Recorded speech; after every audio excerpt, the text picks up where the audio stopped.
I have come here to chew bubblegum and vacuum seal ammo, and I'm all out of bubblegum. All the way like that. Whoa.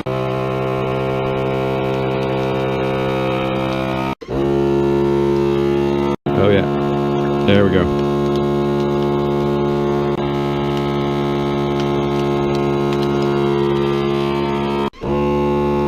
Okay.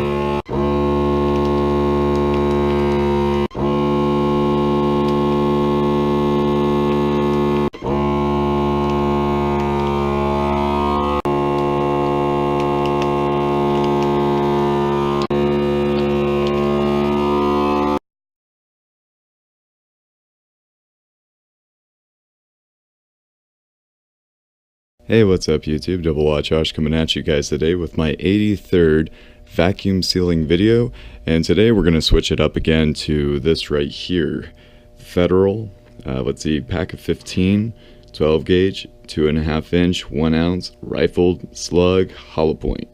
And let me see if I can get that on focus. The muzzle velocity is 1610 FPS, feet per second. Alright, got this from Walmart. I forgot how long ago.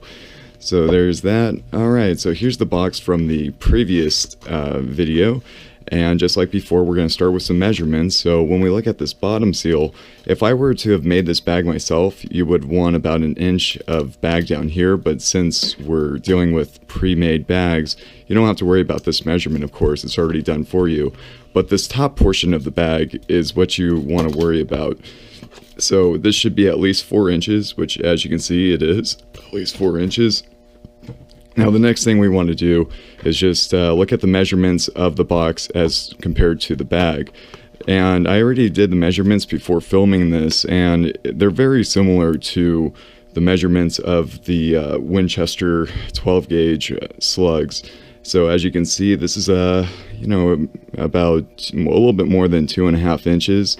And then right over here is, again, well, this one's more about at 2.5 inches.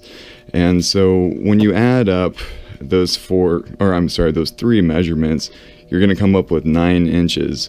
And so we need to make sure this bag is at least 9 inches, which as you can see, it clearly is. It's at least 9 inches. And so yeah, this box should work just fine inside of this bag. Okay, so the next thing we're going to do is get a sticky note, and I already wrote what number it is. This is the 83rd bag that we're doing, and today's January 16th of 2018.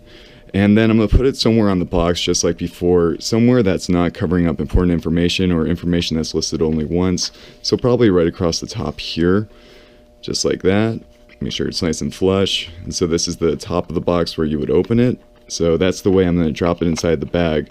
Now the instructions say you got to feed it into the machine whichever way is curled down, but as you can see it's nice and flat. So what you want to then do is look at which side is nice and smooth and flexible, and that's the side that's going down. As to the part that's like rough and textured, that one is going to be the side that side's going to be pointing up.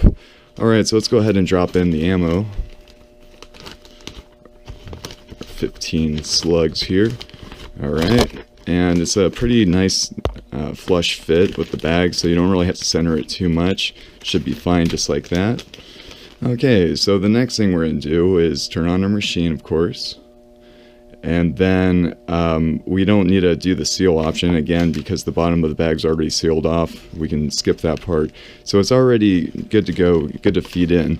Okay, so the next thing we're going to do is pull the bag nice and taut, as close to the box of ammo itself as possible, just like this. And then we're going to shove it into the machine.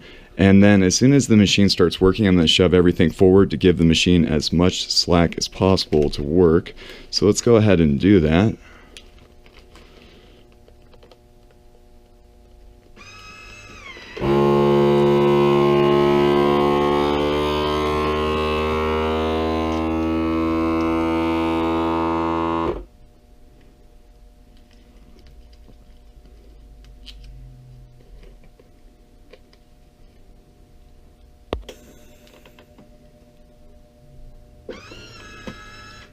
Okay, and it just released it. Let's take a look at the results here.